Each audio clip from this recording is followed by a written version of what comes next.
I am not good at fighting games. I'm sure the footage throughout this video will be proof enough of that. As such, I don't play a lot of fighting games, and if I do, it's for the single player content, as going online will just result in me getting completely bodied. But there is one game I keep coming back to, and somehow, after all these years, it keeps providing. So let's talk about Skullgirls, the fighting game that refuses to die.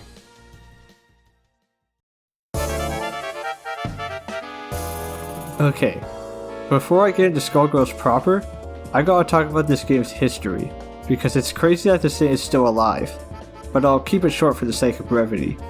Skullgirl S, that's Skullgirl with a capital S at the end, was a 2D fighting game developed in the early 2000s by a small team called Less Than 3. They would create several alpha versions of the game and iterate a lot of its concepts and character designs. Then around 2010, Less Than 3 would become Reverse Lab, who would then go on to develop Skullgirls.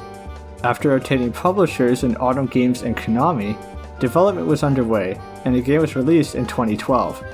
Then, both Autumn Games and Konami got caught up in a lawsuit from another game called Def Jam Rap Star. These lawsuits were costly enough that Autumn Games couldn't pay Reverse Labs, and the entire team was laid off. The staff of Reverse Lab would then convene to create a new studio called Lab Zero, and make an Indiegogo campaign to have more characters to keep the game alive. This was very successful for them, and then a whole bunch of other problems happened both around and outside of the fundraiser.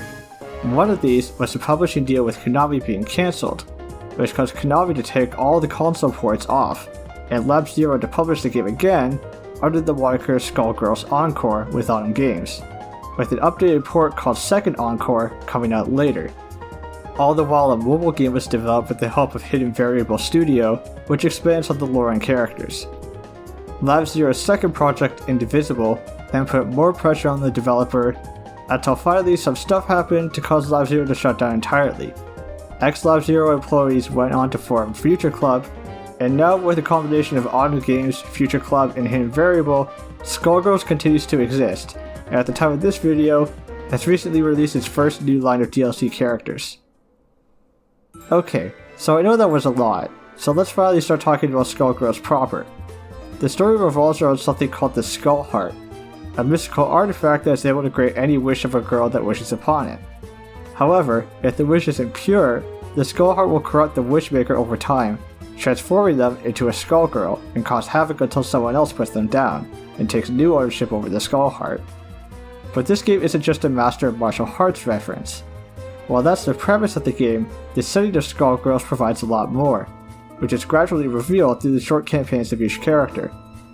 This is a world where powerful creatures called parasites spawn to host and grant them strength, where the Medici family mafia rules the criminal underground, where scientists combine people with instruments and somehow give another character cartoon powers, where there's fish people, cat people, and more. Skullgirls has a very unique world, which is fun to piece together through its characters. And those characters in question are also good. From Philia and Amnesiac Living Hair, to Parasol, the princess of the Canopy Kingdom whose life mission it is to destroy the Skull Heart, to Big Band, a cyborg who, instead of robot parts, has musical instruments. Each character is instantly unique from each other, except when Skullgirls is making a joke. And it's nice to see the developers put in the effort to give us an interesting world and characters, but it's so easy to neglect that in a fighting game, or to do the bare minimum. And speaking of the world and characters, they look fantastic. This is the art style of one Alex Ahad, and it may be Skullgirl's strongest point. Not only are the designs good, but the animation in particular is unlike any other. While you may or may not care for some aspects of the art style, I think everyone can appreciate how good this game looks in motion. Stage backgrounds are also nice, and a cool aspect is that they're sometimes populated. If you remember the Indiegogo campaign, backers who donated a certain amount got to submit background characters, so the River King Casino stage may have some familiar faces. Heck, I can even say the UI looks really good, having this classic film reel look that really stands out. Skullgirls goes all in on its jazzy noir style, and it really knocks it out of the park. Almost as much as it knocks its jazzy noir themed music out of the park. This is one killer soundtrack, and it makes me wish games went jazzy more often. Forgotten Moments, Unfinished Business, and A Moment's Time, there's a lot of good tracks here. Give it a listen even if you don't want to play the game. And on that note, let's talk about actually playing the game. Skullgirls is, of course, a fighting game. You pick characters from its comparatively short roster and beat up either the AI opponents or whatever friend or foe you end up against.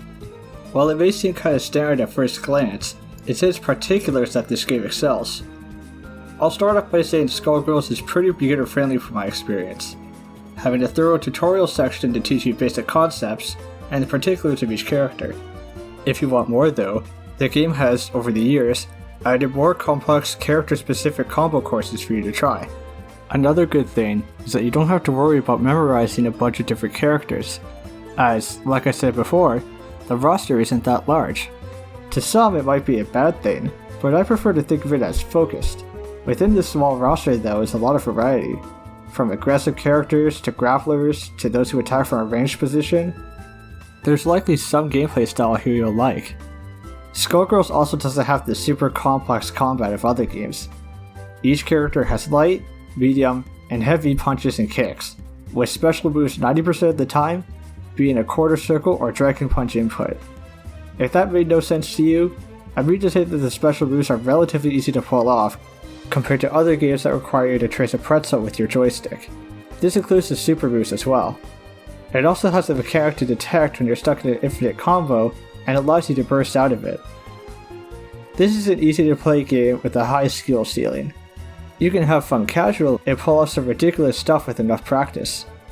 One of Skullgirls' hallmarks is the ability to select how many characters you want to play as, from 1 to 3. Playing as a single character will have them be stronger, having more health and dealing more damage, whereas selecting 2 or 3 characters will allow you to swap in to recover some health, as well as allowing you to assign any move as a custom assist attack. So you get the option of fighting with one character you're really good at, or picking multiple and being a bit more tricky about it. But all of this is comparatively minor compared to the most important thing about picking characters: the color selection. At least half of the color palettes in Skullgirls are references to some video game, comic, or show. Heck, it feels like half the game's art is a reference. You start Philia's story in a reference to Nighthawks by Edward Hopper. And if that's not enough, there's pre-fight dialogue, post-fight dialogue, special move dialogue, special moves themselves. Everything in this game is a reference to something.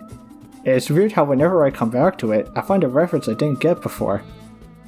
But I do keep coming back to it. Somehow every now and then, I keep loading up Skullgirls once more, only to find it's added something new. Over the years, this game has added characters, challenges, voice acting to the story cutscenes, all when it didn't need to. While other game studios would have just let this game die, or make Skullgirls 2, the developers of this game, under whatever name they go by now, keep working on it and keeping it alive. Like its titular Skullgirl, this game refuses to stay dead, and it just keeps coming back where its fans keep welcoming it. So if you want to figure out what makes this game so popular that it's still around after all this time, go check out Skullgirls.